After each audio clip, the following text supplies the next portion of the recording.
may not recognize the book yet, but you certainly will recognize me as Sue Johnson, the host of Wake Up and Live with the Arts, along with one of our, I almost want to say former co-hosts, who has now become a published author and has finally got time to join us to share with us about his works as an author. And when the camera gets on him, you will see that Gary Webster is an old familiar face that belongs to Wake Up and Live's Actors Studio. So Gary, we are finally excited to have, well, no, we're not finally excited. We're excited to have finally caught up with you and your schedule, because your daytime position, you've been a broadcaster now for quite some time, and your broadcast hours cross our morning taping hours. Yes, they do. Yes, so tell us just a hint about, before we go into your authorship creativity. You are a DJ where? At WKKY 104.7 FM in Geneva, beautiful Geneva, Ohio, and we play today's best country music, and I am on the air from 6 a.m. until noon, Monday through Friday, and 8 a.m. until 1 p.m. on Saturday. And yet in your spare time, Gary, which is the rest of each afternoon and evening, you are busy writing your sports books. And we have the newest one here, and it is called The League That Didn't Exist. And this one's about football. You have a couple of football books, but your primary interests have been the Cleveland Indians, yes, for the most part. But start by telling us about your newest production. I almost said projection. Your newest production, The League That didn't exist. And what's it cover? That is the history of the All-America Football Conference. As I mentioned in the book, it really could have been titled The Cleveland Browns and 7 Other Teams, because that is essentially what the All-America Football Conference was. It was created in 1945 and began play in 1946 as a competitor to the National Football League.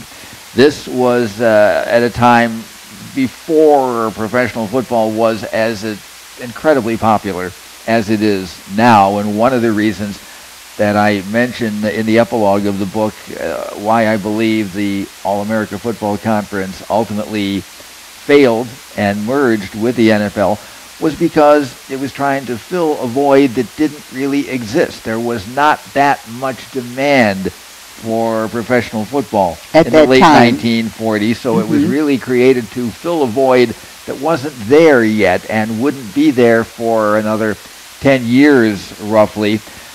But really, it could have been called the Cleveland Browns and 7 Other Teams, because that is what the All-America Football Conference was. Another reason why it failed is because the Browns just ran roughshod over the entire league.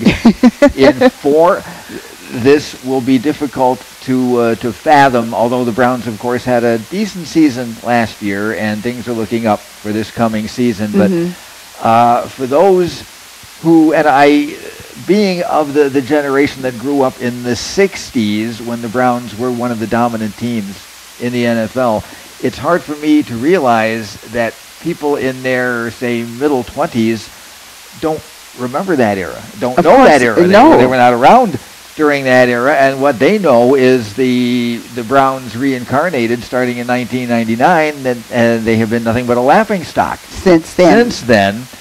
But the Browns of the All-America Football Conference, in 4 years, they lost 4 games.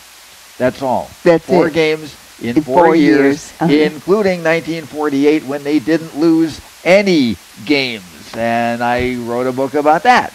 And this one is called Just Too Good. The undefeated 1948 Cleveland Browns by Gary Webster. And it is about... It's about 1948 was really a magical year in Cleveland because, first of all, the Cleveland Barons, the hockey team, the minor league hockey team, won the American Hockey League championship. Then the Indians came from out of nowhere in 1948 to win the pennant in the first ever American League one-game winner-take-all playoff Then they won the World Series. So how do the Browns top that? They topped it by going undefeated. One of only two professional football, major league football teams to go through an entire season undefeated, untied, and winning the championship. Now, I was surprised, really, with all the fine sports writers that we have had in Cleveland down through the years, why nobody wrote a book about the undefeated we're talking about here. It was at the time an unprecedented accomplishment because it had never been done before. Right. But nobody thought it was important enough to write a book about. I'm grateful for that because it opened the door for me. It gave me the opportunity. Yes. A lot of people will downplay the accomplishment because it was in the All-America Conference. It wasn't in the NFL. And there is plenty of evidence that the All-America Conference was just as strong as the NFL. So I believed it was an accomplishment that deserved to be, these men did something unprecedented and extraordinary, and their story deserved to be told. And I'm pleased that I was the one to be able to tell it. To tell it, pleased. Yes. Now, in addition to the Cleveland Browns interest, you have a strong interest in the Cleveland Indians. Let me ask you, how did you get into your interest with the sports teams, primarily the Cleveland Indians and more recently the football teams? What inspired you? What caused you to be such a baseball and sports fan? Well, I actually got interested in the Indians and the Browns at about the same time.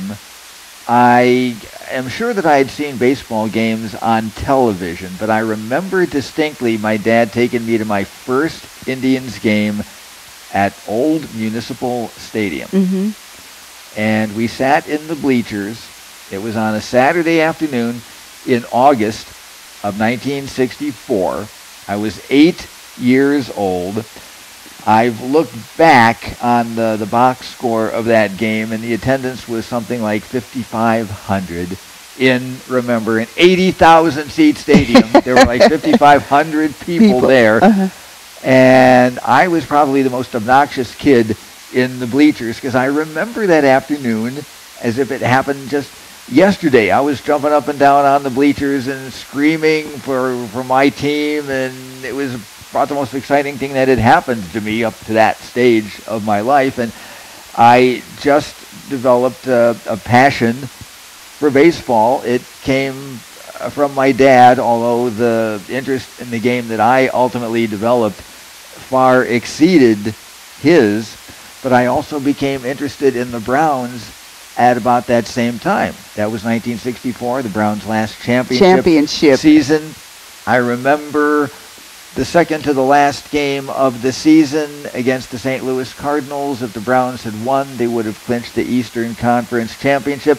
It was midway through December, and it was on a Sunday afternoon, as most football games are, which just happened to be the same Sunday as my dad's company Christmas party. So we got to, it was at Euclid High, where I would eventually matriculate as a student and graduate from. We got to the party, and it was like, I don't want to go in there. I want to listen to the football game. But we went to the party, couldn't wait for the party to be over, came out, what's the score? What's the score? What happened? Oh, the Browns lost. Oh, okay. So the next Sunday, it was a win or lose situation. Forget it. Yeah. Because if the Browns did not win that game, in all probability, they wouldn't have won the division title. St. Louis, which was right behind them, won their game the next day. So if the Browns had lost to the Giants, St. Louis would have wound up winning the division title. My dad had to work that day, and I remember we spent the afternoon watching the game in my aunt's living room. Okay. And I was pretty obnoxious that afternoon as well. Are you sure you're not still obnoxious? Oh, I'm still obnoxious. I think I've toned it down a bit. A little bit. But I remember that afternoon because the Browns just poured it on the New York Giants. They won 52-20. But after every touchdown, it was, Mom, are they going to win? Are they going to win, Mom? Yes, they're going to win. Don't you know it's 45-7? Mom, are they going to win? Because I was all hyper about it. And I remember listening to the championship game against Baltimore, which was blacked out.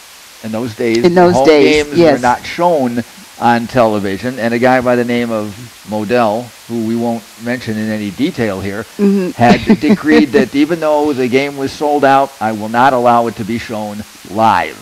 It was shown on tape delay the next day, so we're listening to it on the radio. I was 8 years old.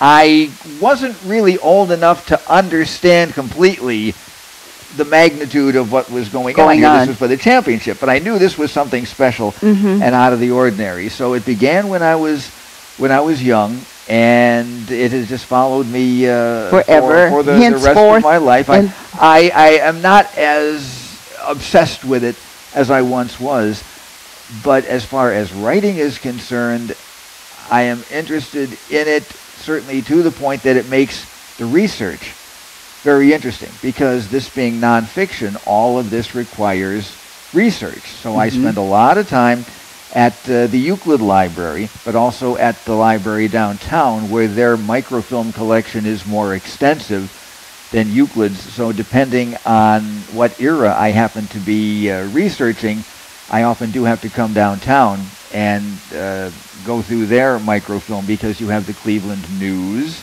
that has to be researched. The Cleveland, if you're going back far enough, and I've done stories about the Cleveland Spiders of the 1890s. Oh my! Which that was fascinating. Just reading these old newspapers is fascinating. And in those days, you had the Plain Dealer, the Press, the News, the Leader, and a paper called the Cleveland World in the 1890s. Okay, I was going to say I don't remember that one. No. No, that goes back to the 1890s, and I love reading these old newspapers, and it makes the research that goes into these books that much more fun and interesting. So I have spent a lot of time since, when did I start doing this? 2009. Yes. 2009. I researched my first book, which happens to be this, self-published. And I went downtown because this was about the 1901 baseball season, and the Euclid microfilm doesn't go back that far. The Cleveland Public Library microfilm goes back like to the 1850s. So I spent a lot of time sitting in front of microfilm machines over the last 10 years doing the research. But it's been a labor of love. And as a result, we now have some baseball books that you are the author of. And in addition to researching, what are some of the things that you as an author must go through in order to get your book created, thought about, designed, written, published? What's that like, that whole process? Well, you never know exactly where an inspiration will come from. Now, this book, I think, might be my favorite book, even though it is not about the Indians specifically. They are mentioned often in this book because something that has always fascinated me as a sports fan is when a team fires the manager or the coach during the season. So I wanted to research how many times firing a baseball manager during the season has resulted in the team playing better. How many times has the team played worse? How many times has the team played basically the same? So this goes back to 1902. And every time that the Indians have changed managers during the season is chronicled here, probably in a little more detail than other teams, because I simply had that information available to me from the local papers. That's something that has always fascinated me. Nobody had written a book about it. I wrote a book about it. McFarland and Company was interested in it, and so that is therefore the end result. And who's this guy on the cover that we should all recognize? George M. Steinbrenner the third, a Clevelander, by the way, in case you didn't know that. Yes. George Steinbrenner was a Clevelander before he bought the New York Yankees and eventually moved to New York, because that's where all famous and rich and important people move to, apparently. Evidently. And this book goes back to the 1920 Indians, and this is Tragedy to Glory, about the tryst speaker and the 1920 Indians. What was that about? Well, there is another instance of, I was really very surprised that nobody had written a book about the 1920 Indians, because everybody knows about 1948, even though that was 71 years ago now. Mm-hmm. Everybody knows about 1948. The Indians have been around since 1901. They've only won 2 World Series. In all that Two time. World Series in 118 years. Nobody knows about the 1920 Indians who won the World Series, facing a great deal of adversity in doing so. The reason the book is subtitled Tragedy to Glory is that in 1920, Major League Baseball had its only fatal injury. Only one baseball player has ever suffered an injury during a game that proved to be fatal. Mm-hmm. Naturally, it happened to a member of the Indians. Okay. Ray Chapman, the shortstop, was hit by a pitch in a game against the Yankees in New York. Now, in those days, players did not wear batting helmets. Right. Chapman was hit in the temple, suffered a fractured skull, and died 12 hours later. So there is a tragedy that no Major League Baseball team had ever had to deal with before or has ever had to deal with since.